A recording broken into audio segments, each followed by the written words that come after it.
Hi, everyone. It's Jane VanVooren Rogers. Welcome to Author Talks, where writers are an open book. I am so glad and grateful today to be here with my friend and past editing client, Vivian King, who wrote the book, When the Words Suddenly Stopped, Finding My Voice Again After a Massive Stroke. And Vivian, thank you so much just for being here today. So excited to have you. And Vivian and I had spoken just briefly earlier today, and we were like, we actually get to meet face to face. This is really nice. It totally is, because I owe such a debt of gratitude to you for your editing on my book. I mean, Thank you so much. thank you. You just made it so easy to write this, and your editing was just stellar, and your comments and your thoughts made it a better book, I think. Oh, thank you. Well, I really appreciate that, and it was definitely a pleasure to be involved with the project and work with you. And I'm happy just that you're here and that you got your story out there. That's really great. To God be So the glory for sure on that one. yeah. So sort of my first question was going to be, so obviously with a book and a title like this, it sort of gives away that something pretty major happened in your life that was really serious and really life changing. So before we get into that, can you tell us a little bit about life before? What was your life like before this happened? And that is like such a great question. And that's the question that my beta readers said after they read my first draft. They said, well, we know you, but people who don't know you don't know what your life was like and why we were all so stunned and just scared that you weren't going to be here, perhaps. And so I grew up in St. Louis. I've lived in Louisiana and Texas and Michigan, and now Milwaukee. And I jumped around because I was a journalist and I was working for television stations. Mhm. And so that was I went to school and received a bachelor of journalism, and so talking was part of my life. And then even after I left TV, I was the director of public affairs for a grocery chain, and then I was the Mm. vice president of community relations for a healthcare system. And so I was always interacting with the public, and my life was very active, from events to lunches to breakfasts, all sorts of things. And so I was just super, super active. So that morning, October 25th, 2013, when I woke up, I felt fine health wise. It was a Friday morning though, and I had had a busy week, and I kind of felt like, I don't feel like going to this charity breakfast that I was invited to. And then I Mm. said, no, my friend invited me weeks ago, and so I have to get up and go. So I Mhm. jumped up, jumped in the shower, got dressed, was on my way out of my condo, grabbed the keys, grabbed my makeup bag. So I figured I would have to put my makeup on again in the car, not while driving. And you've read the book, so I wasn't driving, but on the Right. way at stoplights, sometimes I would do my makeup. And if you know any television reporters or anchors, you know we typically are not necessarily going out into public places without our makeup on. Right, So right. I even if I don't finish it on the way, I'll do it once I get to my destination. Well, that was the thing that was the strangest. That was when I didn't know anything was wrong, but as I look back, that was the difference. I Mm. walked up, I got out of the car, walked into the hotel, told them who I was sitting with. So I was cognizant enough to know all of that, and Mhm. cognizant enough to drive to the location. Yeah. I got to the table, and my friend who invited me said, you must have tied one on. I know you were going for sushi the night before. And so she said, I just looked through her. And then someone Mhm. said, are you feeling okay? And I said, yes. And they said, well, still, maybe we should get something to eat for you. And so there were food stations at this event, and Mhm. they went to get me a plate, and They gave me a plate. I took one bite of sausage, and that's the last thing I clearly remember for 10 days. I Oh my gosh. collapsed from a stroke, and nobody expected it, including myself. I was rushed to the hospital, the closest one. I was there for about an hour, and then they rushed me to another hospital that specializes in stroke care, where I spent Mm, 10 days in neurological ICU and then a total of 32 days in the hospital.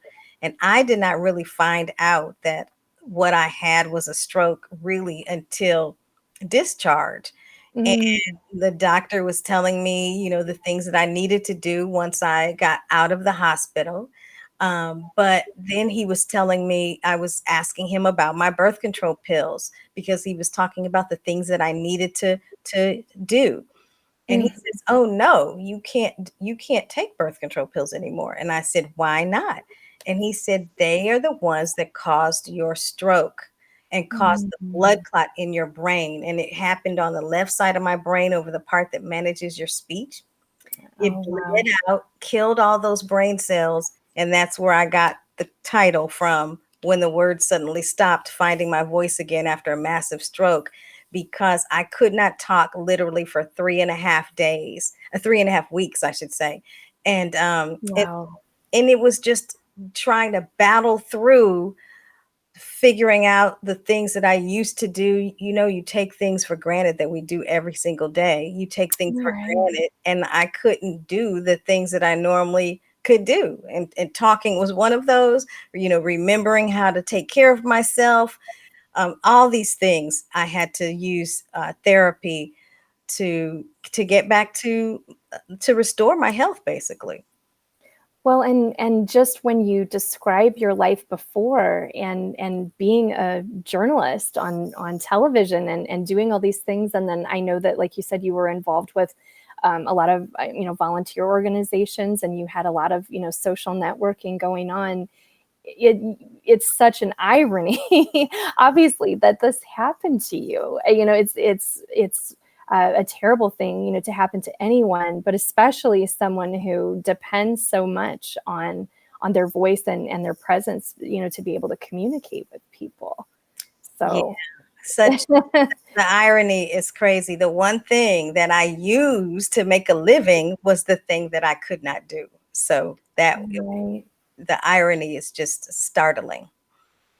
Well, and I, when in your book, when you say that about, that you took the one bite of sausage and that's the last thing you remember, I think that's again just it helps give us a sense of just how sudden this was and how unexpected.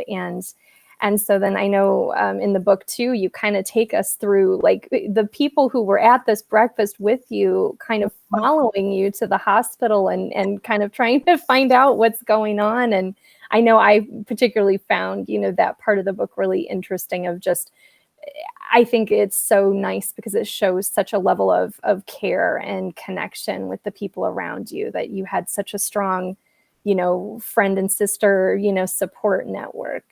So can you talk a little bit more about that?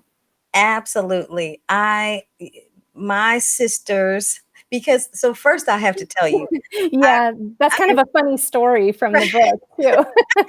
so like a little background, like I have two sisters from my father's first marriage, and I'm my mother's only child. And Okay. so, but I am a member of Delta Sigma Theta Sorority Incorporated, and I have been for many, many years. And so our sorority is worldwide. We have chapters all over the world. And so every place I've lived, I have been a part of a chapter of Delta Sigma Theta. Mm, And so, no difference here in Milwaukee. And so, several of my sorors, as we call them, were at the event, and then there were others, of course, not there. But when this happened to me, people started calling the people that they knew I hung out with the most and said something has happened to Vivian. They're taking her to the hospital, and can you get there? And so people started converging on the hospital. So once mm, they got to the hospital, they said, of course, only immediate family can come. And so one of my sorority sisters said, I'm her sister.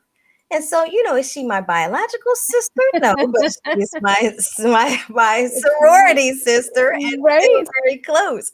And that's so important because I live here in Milwaukee. I'm single, so I don't have a husband or kids or a roommate, no biological family in the state of Wisconsin.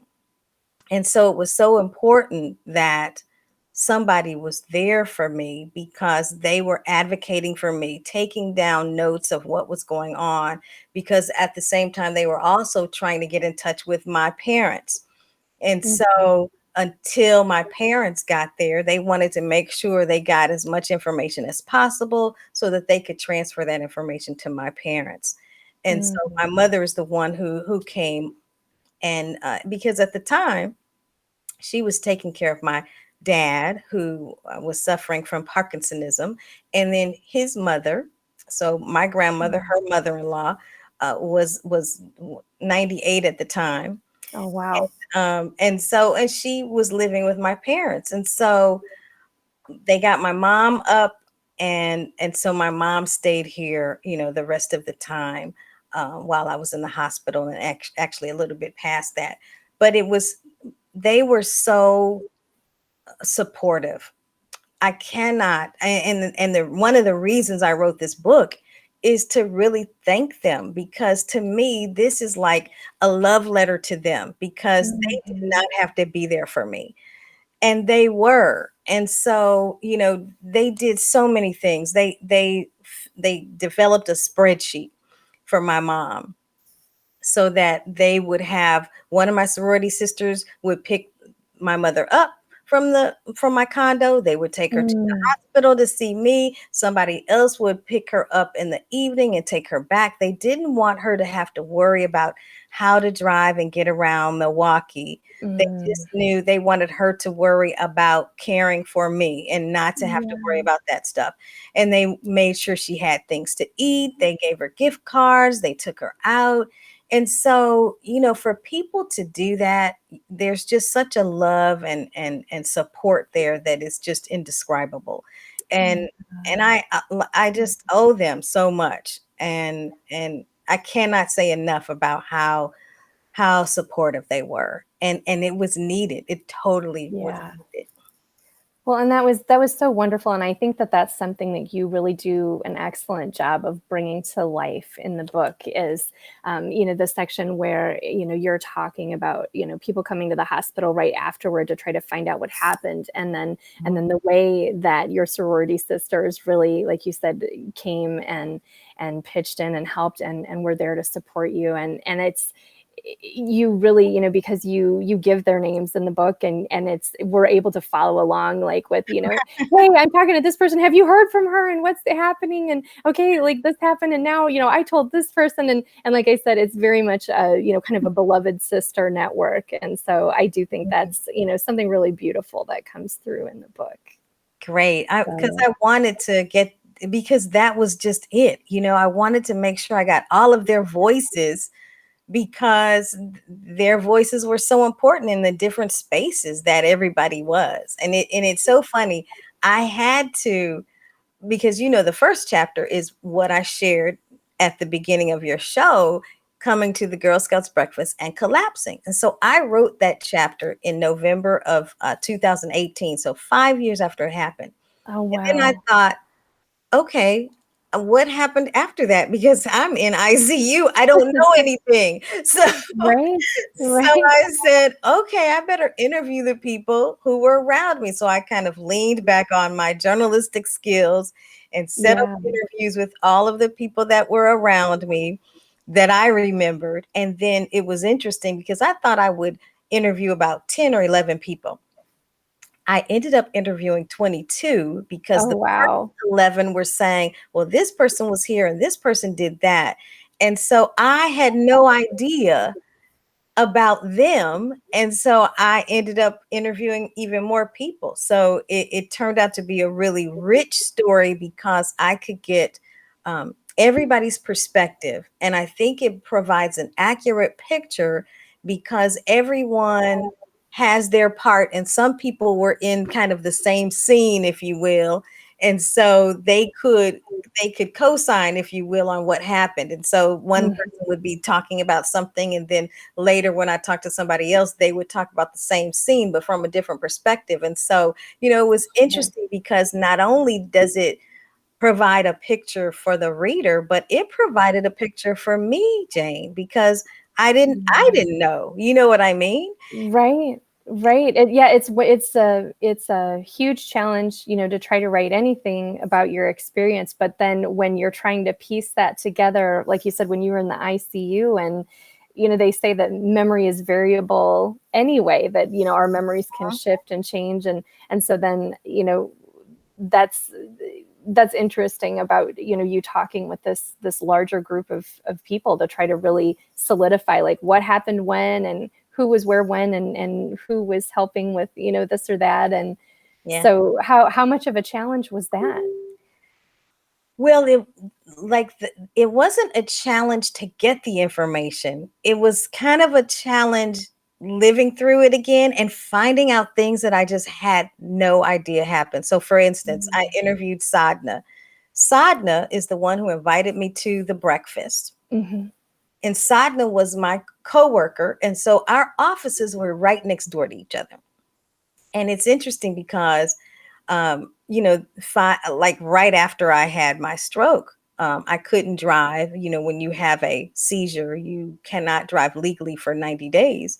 And Mm-hmm. so I could go back to work that January 2014, part time, the first 2 weeks, and actually the first month, kind of gradually increasing my hours. And then I wasn't back to full time until February. But there was a week or so there, maybe week and a half, that I still could not drive.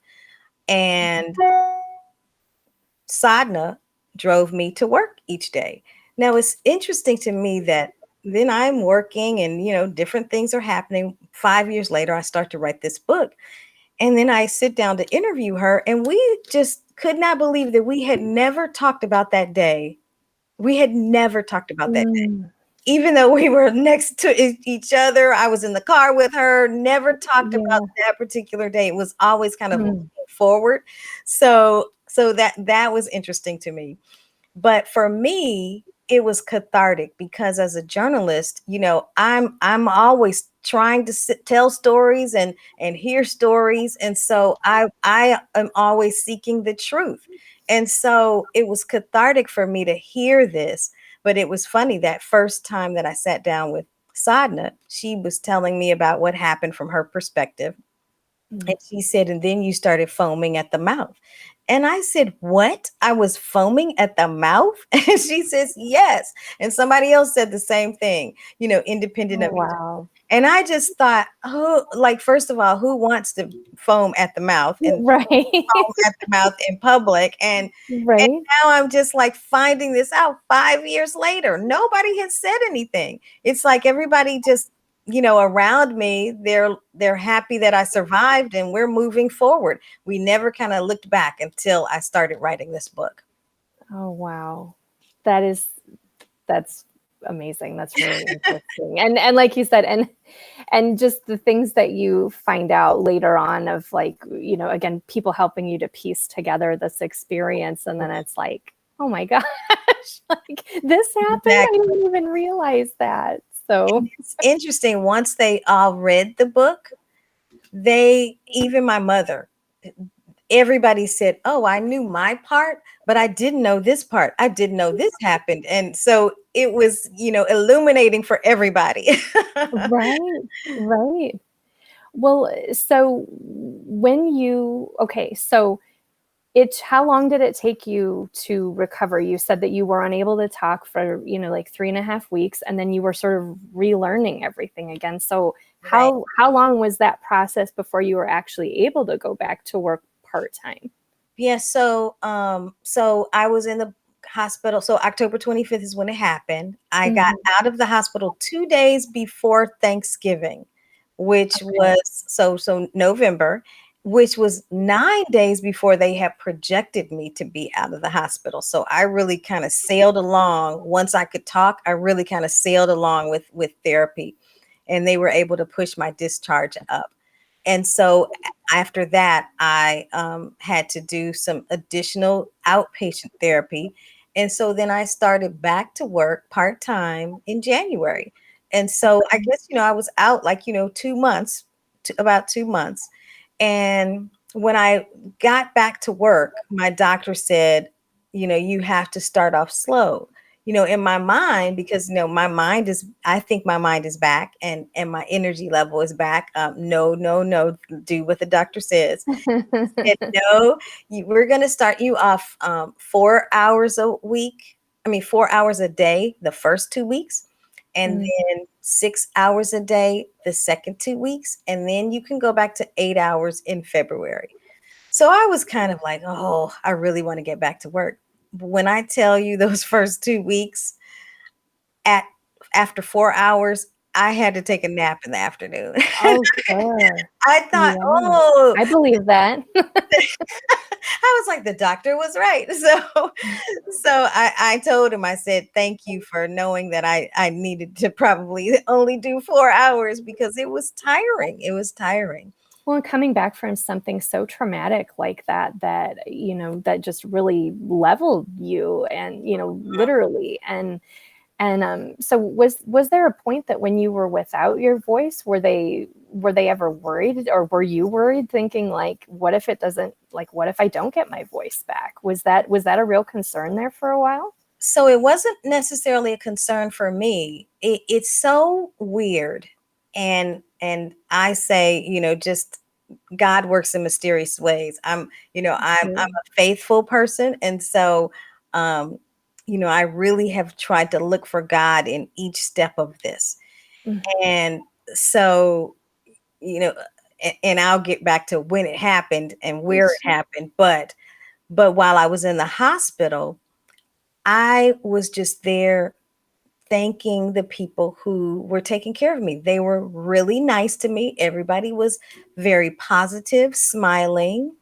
I didn't really know why I was there, but I knew something must be wrong, because I'm, here I did know I was in this hospital.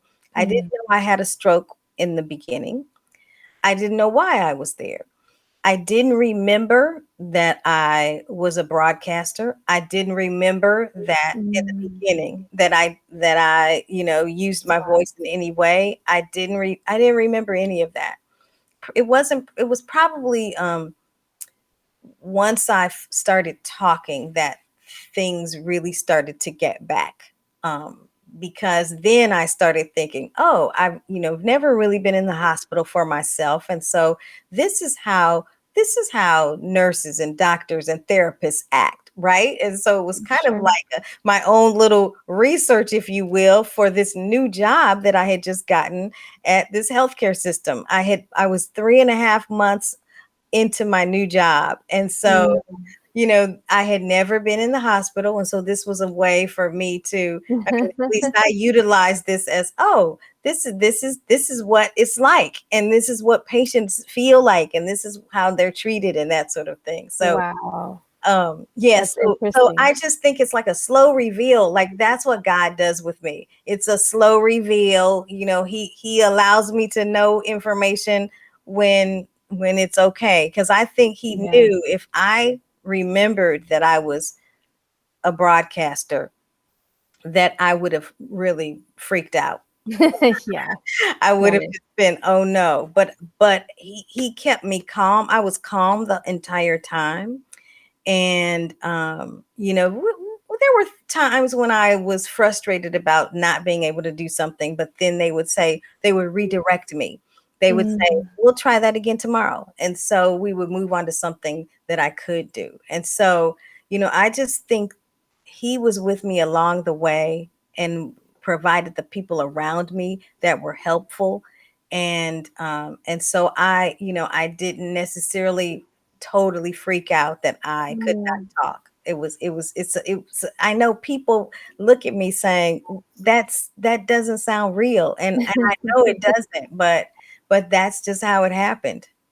It sounds like you just feel that, God was protecting you, in that situation for sure, and just helping to keep you again safe and calm, and like you said, gradually kind of bringing you back to you, but not in a way that you would panic about it.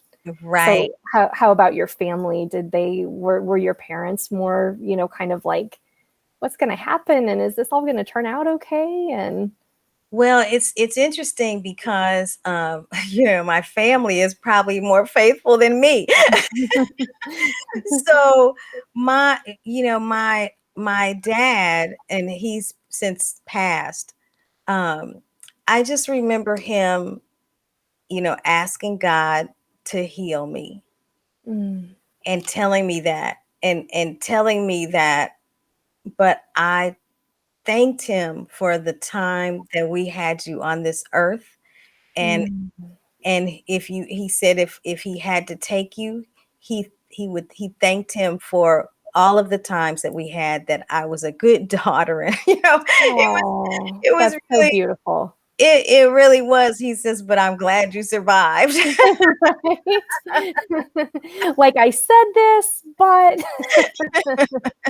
I didn't oh, want that's it to beautiful. happen. Right, right. But it's interesting too, because the in the hospital, the doctors in the beginning were telling my friends, we're not, because this was when I couldn't talk, and they said, we're not sure how, if she's going to be able to talk again. Right now it doesn't look good. You may have to get used to a new normal for Vivian.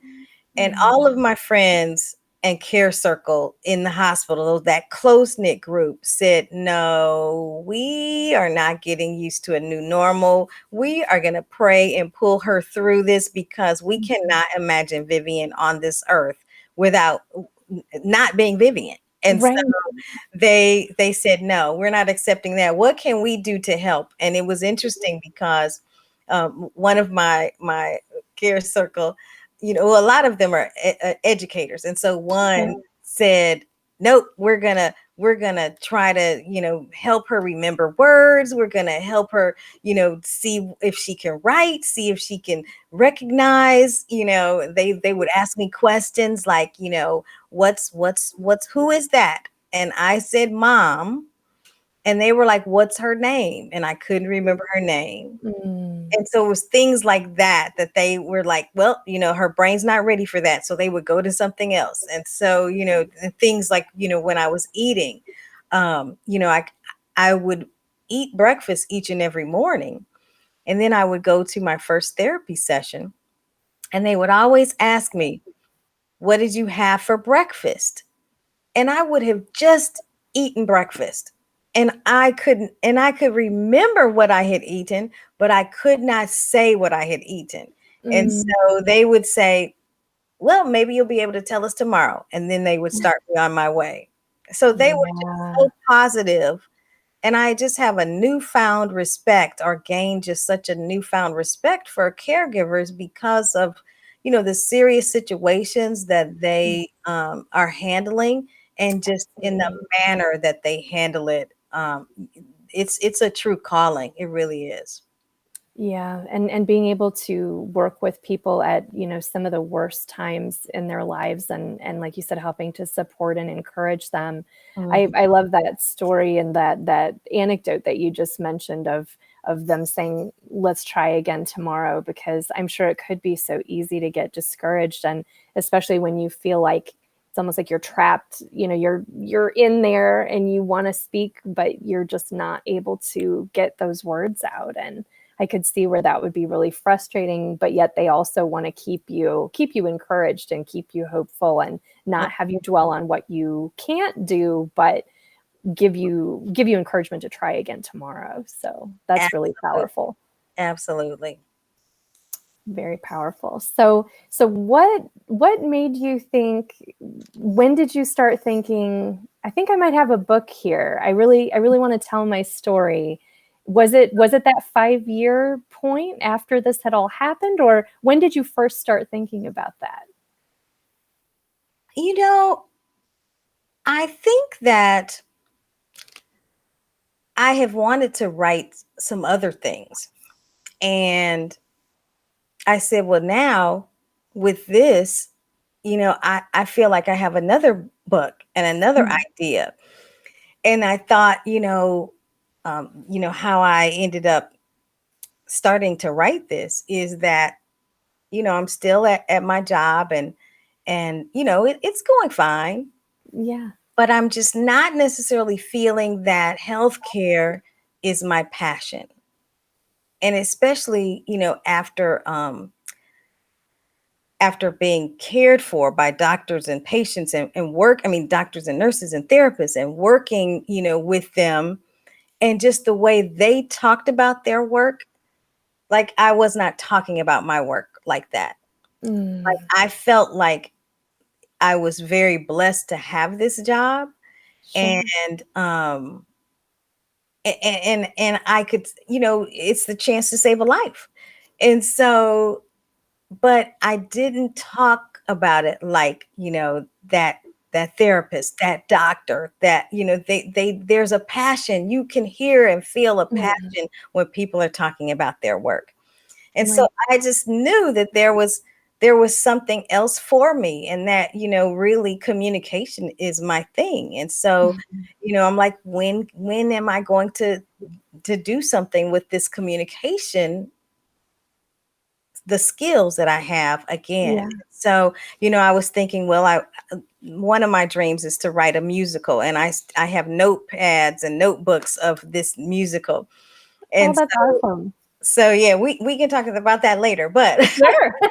but but then I had this stroke, and then I just felt like so many people, um, either have had friends or family members that have suffered from a stroke, and that really, once I met some stroke patients, they, people who have had strokes, have something to say to them. They understand what's going on. And so once I started back to work, I would have the occasion to go to different hospitals. And so I would go back to, the hospital where I got my most of my care. And Mm. so every time I would go there, I would go back to say hi to the therapist. I was on 2 North, and so 2 North in this hospital, and I would go and say hello to them. And the first time I went back, they said, first of all, they just always loved seeing me because they knew where I had been before. Right. And so Right. I would come in and say hi, and they said, do you have time to talk to a patient we just got in today? And I said, well, I've got to do a couple things, but I'll come back before I leave. So I came back, and they took me to this room. The woman had had a stroke. She had just gotten there like that day or the day before, and her husband was there. And so she had aphasia, which is, uh, what happens when your speech is interrupted. And so she couldn't talk, uh, very, she didn't have halting speech, but it was, she was definitely having difficulties, and she couldn't say Mm. everything that she wanted to. Sure. But she could talk. And it was just hard to understand her. You had to really listen to her. And so I just told her, I said, I think this was her first day. And I said, this is the first day, but the first day is the worst day. I said, you just do what your doctors and nurses and therapists tell you to do. Work with them. They know what they're doing. I Mm. said, and even if you're making baby steps, after 5 days, you'll look back and you would have had 5 steps closer to healing. So Mm. just keep the faith and keep the hope, and you will be fine. Yeah. And so it was, after that, I, came home, and I'm active on social media, and was Right. before I wrote the book. And I said I had the best day. I said the best part of my day today, I think I tweeted this. The best part of my day was talking to a stroke patient, and telling sharing with her my experience.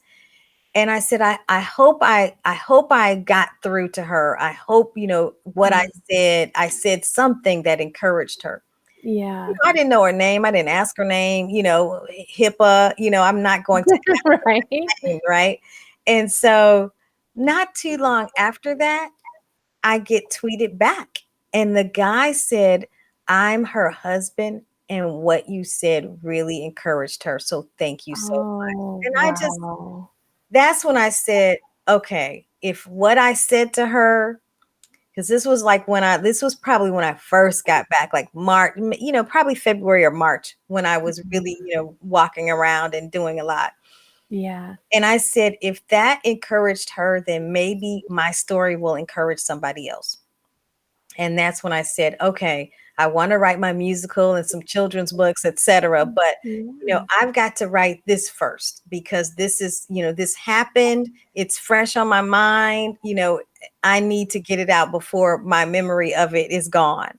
And so that's why I ended up writing that book. So I worked like 5 more years, right? And it was funny because at the end of the 5 years, my healthcare system was merging with another one.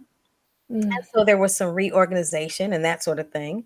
And so, they presented me with a similar job, but my job title was changing. Everything was changing. And so, because of that, they had to offer people packages. And Right. so, but right before that, I had said to God, had said, God, I had prayed that morning, and then I distinctly remember walking out of my condo. And I said, God, one more thing. I really need an exit plan, or at least some time, like I had named a specific amount of time Yeah. with some means so I don't have to worry about the bills and I can get this book out. And then I had this conversation with my boss. And I thought, oh, God works really fast. And then I thought, well, I've never been without a job as an adult. And, this kind of feels like I don't have a job, right? And so I was telling my friend Tracy that, and she's in the book, as you know. And she said to me this day when I was telling her about this offer, she said, but you asked God and then he gave it to you. And now you're scared. And I was like, I guess that really doesn't make sense, does it? So she That's says, just like you asked him and he gave you, you'll ask him to get you through this next time, writing this book. So he did. wow. Oh, wow. That is amazing. And that is a quick answer and solution for sure. So Right, right. that's quite amazing.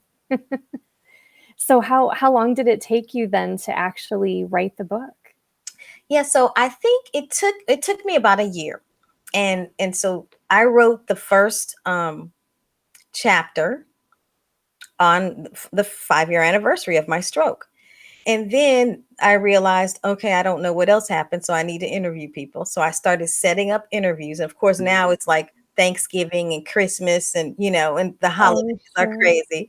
And so, but it's interesting because when just to kind of show you just how God is in everything, when I was leaving my job, a friend of mine was diagnosed with breast cancer. Mm. And it was a pretty aggressive breast cancer. And so we were talking, and she said, yeah, I'm going to have to go through chemo, and just telling me her treatment that she was about to do. And at the Mm. time, and her mom has since passed as well, but at the time her mom had the beginning signs of Alzheimer's. And she said, and I've got to worry about mom, and I don't really have anybody to go to. I need to find somebody to go to chemo with me. And I was like, I'll go. And Mm. she was like, you don't mind? And I said, no. And she said, thank you so much. I would do it for you. I said, I know, because you already did something for me. Right. so, Right. so I was taking her through her chemo sessions and her physical therapy, etc. And so So during one of these sessions is when I started interviewing her. And then, I was setting up my interview schedules with others. And so that happened through about March. And then I really started writing the rest of the book. Mm. And then I found Author Academy Elite in June and joined Author Academy Elite. And so I had already written some of, not most of it, but probably a third of it. And then I did the book proposal. And so really that really kind of fine-tuned everything. And then I was just thinking, great, I'm going to just power through and write this. I'll be finished by the end of the summer. I was finished in August, gave it to my beta readers. And for those of you out there who don't know, beta readers are kind of like some readers that read your first draft for you to let you know how it's sounding, if you're on the right track, that kind of thing. And so they all told me, I had 6 of them. They all told me that, well, like I told you earlier, that we know you, but other people don't know what was happening before, because my first chapter was the morning that I went to the breakfast. So they Right. said we need like a new chapter 1 that talks about what your life was like before this. And I'm like, oh, Mm. okay. And then another beta reader said, and do you still think about it? How does it impact you today? And so I had to write 2 more chapters. So that was like, you've got to give your beta readers time to read and give feedback and that sort of thing. And now we're coming up on the Igniting Souls conference. And I really had hoped I would be done and could present my book then. Right. But of course that didn't happen. So so then I'm like, okay, and now I've already written 34,000 words and a little more than that, and I don't feel like writing an extra chapter. So and then 2 chapters at that, right? So I'm Right. like, okay. So I go to the conference. I hadn't written anything. So, like September was a bust. And then October, I said, well, I'm getting ready for the conference. And I'm like, okay, I'll have to do it later because I just don't feel like writing. I went to the conference and it was it's such an Yeah, inspiring conference. And what absolutely. really gets to me is just how everyone in the crowd supports you. And, they're cheering for you. Whether you're an excellent speaker or whether you're shy, they are like, you can do it. And just to have so much support from strangers, really, Yeah. is just like that room is just on fire. It's on fire. And Yeah. so after that, I came back and I finished I wrote the chapters right away. And so I was done probably in November. And so like the beginning of November. So it took me probably 13 months. And then I went to the guild and then that's when I found you, Jane. Sure. Yeah. No, well, that's great, and I think, like you said, when you get that encouragement from other people, a lot of times it really is just that boost that you need to kind of help Mhm. as a writer, to kind of push you, over that hump and help you actually to complete the work and get it done and believe in yourself that you can do it. So, yeah, having that support is always nice. Sorry about that. No, that's And my okay. phone isn't even around here either. I don't know where. Crazy, but it's connected to my computer. So Right, right.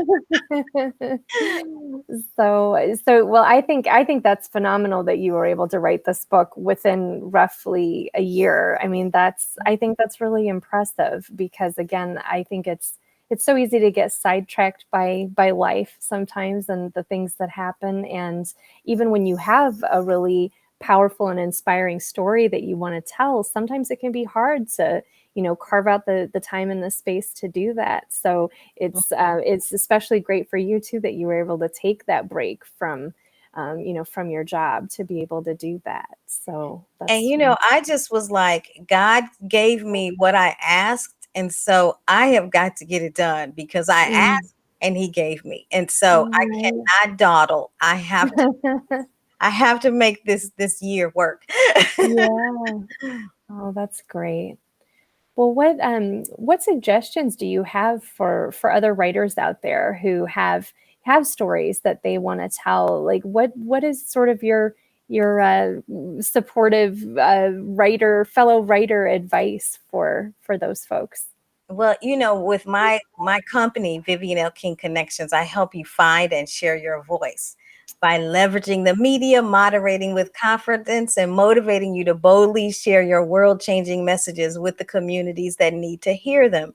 And so I'm all about finding and sharing your voice because everyone has a story and everyone is put on this earth for a purpose. And there may be other books out there that are on your topic, but you may be the person that somebody needs to hear from on that particular topic. You may be the person whose words penetrate. Mm, I may not, somebody may not want to read my book, but others do. And so we have to kind of write the stories for the audience that if God has given you this idea and it has motivated you to do this, he's got somebody out there who's waiting for your words. So I would mm. say just keep writing and don't think that your story doesn't matter because everybody's story matters in somebody's life. Yeah, absolutely. I think those are great. Those are great reminders. And so, with the book, I'm going to put that back up really quick. So, when the words suddenly stop, finding my voice again after a massive stroke. And then you had told me that the audio version of this just came out last month. Is that right? Yes, yes. So it went live on June 8th and I was thinking that it would take much longer than that. And so I still have to have an official launch, but I'm having a soft launch every time I talk to somebody. Right. Absolutely. So it's on Audible. And of course you can get it through Amazon as well. But even if you go to vivianlking.com, there's a place on my website where you can go to Amazon or you can go to Audible. And so I'm really excited because I wanted to get it out, with the rest of the versions, but just that didn't happen. And throughout this, our coach Carrie Oberbrunner has said, "Trust the timing, trust the timing." And so, clearly the timing, is now. So, but it's important too. I'm so proud of it because, first of all, I have a good friend. In fact, she was one of my final proofreaders. Her sister is legally blind, and her sister has been waiting for my audiobook. And Oh, so she was the first person who purchased my audiobook and she loved it. And oh, so great. she said that she felt, because I narrated it, and she said that she felt I was in her car with her, while she's writing, telling Sure. her the story. So that made me feel good. And so Yeah. I know a lot of people listen to audiobooks while they're driving or while they're working out. Others like to pick up a book, like I like to pick up a book and flip the Right. pages. but Sure. but everybody is different. And so the fact that I have a book out there for everybody, whether it's hardback, paperback, ebook, or now audio, um, the important thing is that the message is getting to communities that need to hear it. And so I'm trying to follow my own advice. Oh, that's great. That's great. Well, and I think it's so special too when an author records an audiobook themselves because then you get to hear their voice and you get to hear the inflection that they put on, on certain words or the way it's like almost like you get to get in their head a little bit and kind of hear, how they were thinking when they were writing it. So Mhm. I think that's always really, really cool. So what would you say has the reaction been? Your hardcover book came out, in 2020. Mhm. What kind of reaction and response have you gotten from that? I've gotten really good responses. I've done book clubs, I've done media, I've done podcasts.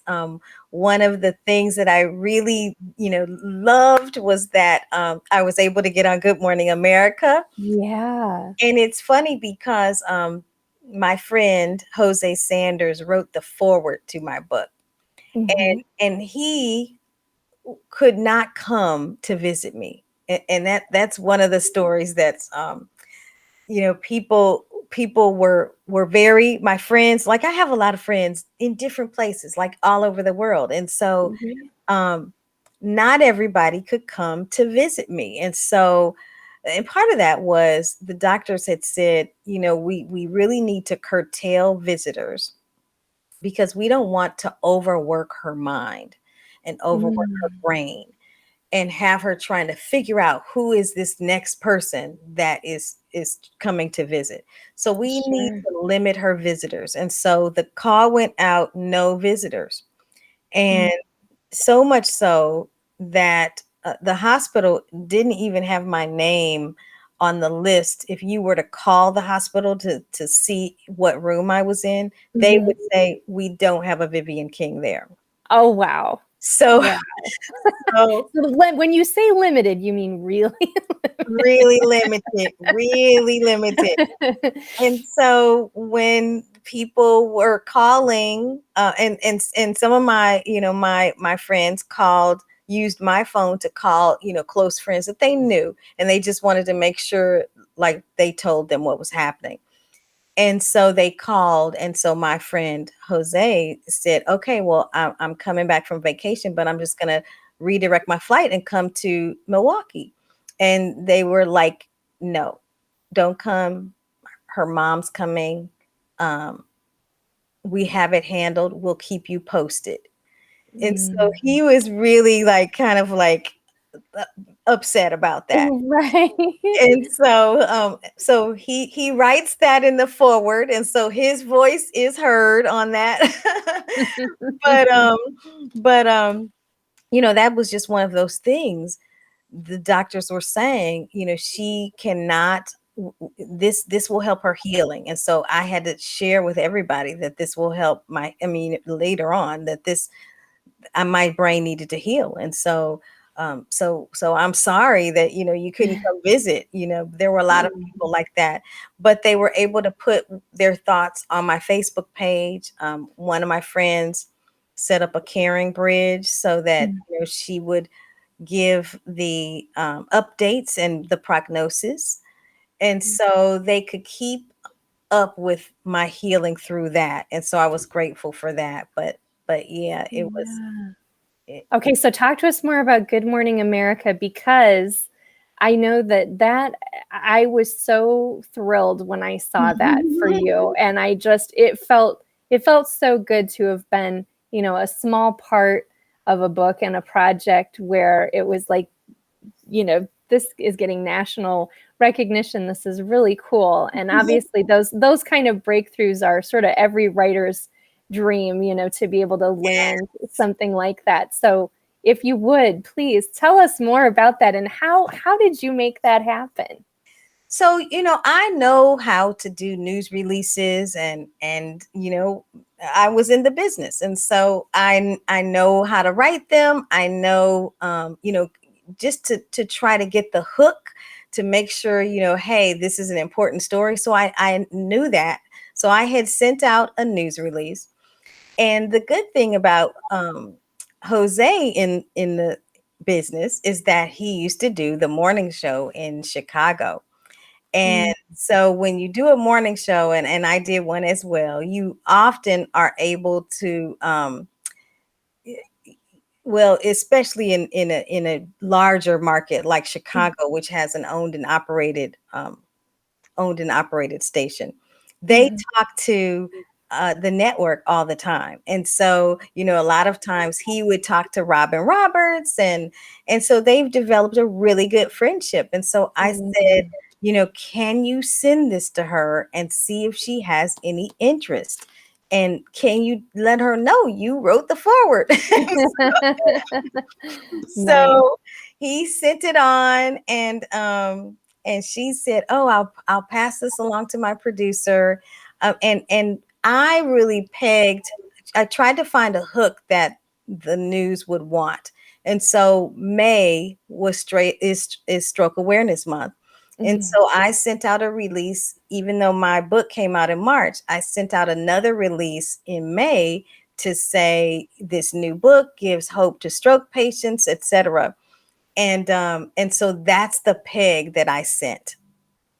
And they were looking, I sent it ahead of May so that if, somebody thought about May being Stroke Awareness Month, that, my story might be at the top of mind because, it's right before May and they have time to react. And so that they reacted. One day I just, he says, "Well, I sent it." And I said, "Okay." And I was waiting, and I'm sitting here at the computer working on something, and as you heard my phone ring not too long ago, I got a notification that said email, and it said GMA, and it took my breath away. Oh my And gosh. so I looked, and it was How this exciting. producer who said, "Hey, we learned about your book. We would love to talk to you. Can we talk?" And so we did kind of a pre-interview, and we set up another one for her to really do like the video. And I sent them pictures. I sent them, because I used to work for a television station, I could also send them video of me doing my work. And so, Yeah. it I just remember all seeing that came in the together. GMA clip too, where it was really great because they had video of you doing your, TV news job and other things. And but I think that's a great point that you made though, and I have worked in public relations in the past too, and know about media releases and things. But I think that's a great suggestion when you say that you made that tie to Stroke Awareness Month. And Mhm. a lot of times too, it's like whenever you can personalize a story like that, it seems like a lot of times that's sort of what media looks for. A lot of times is when you can kind of break something down either on a personal, local, regional kind of level, that's more of a national or international issue. So And Jane, think about, just if you go and Google awareness months, you will see every awareness month that comes up, and right. different people have done different awareness months, and they have their own. There's like a calendar. You can go out and see a month for everything. So whatever book is out there, so authors, what your topic is about, take advantage of those awareness months, and they're there for you to raise awareness about this topic. So Do um you, do you it, think that that's something that can be used even if you're writing, like a fiction book or something too, that you can maybe take some of those, whether it's, family issues or, addiction issues or whatever it is that comes up in your fiction, can you try to make those kind of pairings too? oh, I think so, absolutely, because a fiction book, a lot of people are used to reading fiction. They like reading fiction, and sometimes, if you're trying to make, most people are trying to make a point when they are writing a fiction book. And so whatever that point is, bring that out, And so think about, what the point is of your book, and then pull it out and say, Mhm. yes, this, and link it for them. Tell them why, this is important, Yeah. because that you can just you can lead them to the message that you want. You really can. Mhm. Well, that sounds good. And again, I think that was just such a nice sort of um, like cherry on top of the achievement of you writing this book was, being able to do that. And I know that Robin Roberts had a really nice quote about your book too. What was it that she said roughly? I'm sure you probably remember. She said, "It's a beautiful story." Yeah, And yeah. beautifully written. Yes, yes. I love that too. It was just like, oh, I was that's so great. like, "Yay, thank Yeah. you, Robin." Yeah. Yeah. Well, that's Because I so sent them copies beforehand so that they could read it. And so I sent a copy to the producer and sent a copy to Robin. And so they read it beforehand. And then what they did too was um, they brought in a doctor afterwards to talk about some of this, to talk about, the medically about strokes. And so I thought that was a really important thing to do, because you have me as a layperson sharing my story, but then you had this doctor to really co-sign the fact that, birth control pills over the age of 40, which was the cause of my stroke, is a problem, and causes blood clots. And so she could really break that down medically, which, I Right. try to do it in the book, but I'm not the doctor. I utilize, my doctor and, information from him and from my reports and my medical folders and my Mhm. medical records, I should say. But she can say, how many people she's seen and what you need to do, and you trust her because she's been to medical school. So Right. she can add that credibility to a topic that's very important.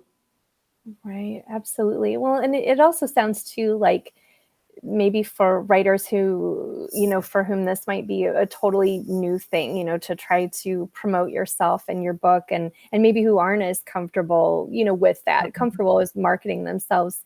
Would you say that there's a certain amount of like kind of like just be real and just try it and just try to, again, I think there's something too about when people can see that someone is genuine, they have a genuine story, they're trying to, share that with other people, and especially to help others. I think that's always something I would hope, that might get a little bit more pickup. Well, and the thing that you also need to keep in mind is, what kinds of stories do people cover? So really look at, because I worked at a television station, we have the staff, on the website, but also newspapers have their staff on the website as well. And it really talks about, they have their bios, and you can see what kinds of things they're interested in. Mm, Read those bios, start with your local, read those bios and see what they are interested in covering. And send them a note and say, send them a note and say, hey, I've watched you, and maybe you're interested in this book, um, but this particular topic, so really try to look at what is going to hook them, and why would it be important to their audience. That's, you have to yeah. always think of the audience just like you thought of the audience when you wrote the book. You have to think of the audience that's consuming news, and think about yourself when you watch the news. What do you like to see? What makes you more interested in a story? And so Mhm. if you can think about the audience at all times, you should be able to come up with some good hits in the media. Yeah. No, those are great suggestions. Thank you so much. And I just like to thank you again, Vivian, just for being here today on Author Talks, where writers are an open book. And I just like to say, ask, is there anything else that you'd like to share, especially? Well, I just feel so blessed to be here to share this story, because it could have gone a totally different way on October 25th, 2013. If I had stayed home, I would have had my stroke here in my Mhm. condo. And because you saw how early it happened, as soon as I got to the breakfast at 7:30 in the morning. If I had stayed here, I Mm. would have been here, and nobody would have even thought about me until I didn't show up for work on Monday. Wow. So, I could have been dead. And if I wasn't dead, I would have been severely handicapped, because when you're looking at a stroke, time is brain. Mhm. And the fact that I got immediate attention, the fact that I, was relatively active, that I was relatively young, that Mhm. I didn't have a history of stroke in my family, all of those things, those factors really were factors in why my prognosis turned out to be so good. So just think about that. Also, fast, face drooping, arm weakness, speech difficulty. If you see that in a friend or family member, then it's time to call 911, and that's T for time to call 911. So just Right. remember those things, and just make sure that you know what kinds of what kinds of side effects some of the medications that you take, even a simple thing like a birth control pill. Make sure Mhm. you talk to your doctor about how something impacts you, could impact you, and maybe even Sure. talk to a pharmacist, because the pharmacist really looks at how um, how medications impact and interact with other medications. So there's just a lot of things that you should just be aware of, and just when you see something, do something. Make sure Right. you make sure you share your voice when you see something that's not right. Well, thank you so much, Vivian. Those are great tips, and I really appreciate that you shared too just those stroke symptoms to watch out for, that we can all, watch out for with ourselves and our friends and family, so that we can, be aware of that and try to, if something does happen, to try to get people help right away. So, thank Yes. you for sharing that. So, um, you may need to go. Let me just show your book one last time. So we're talking about when the words suddenly stopped, finding my voice again after a massive stroke. And again, we just thank you, Vivian, so much for being here today. It's been such a pleasure chatting with you. So nice to finally meet you in person, or at Hey. least get to see you on the computer. And so she's got the audio book that just came out, and it's available in hardcover and other formats as well on Amazon and Audible, and I'm sure probably other places too. Yes, So I guess wherever books are sold, right? wherever books are sold. That is such a great like TV journalism phrase to end on. We're just going to end on that. So, but seriously, thank you again so much, and get Vivian's book, check it out, and just thanks again, Vivian, so much for your time. Thank you so much, Jane. This was All great. right. Yeah. Thanks. So, everybody watching, thank you so much, and we will see you next week for another episode of Author Talks, where writers are an open book. You can find us on Facebook and YouTube, and please like and subscribe. Thanks so much. Have a great day and a great holiday weekend.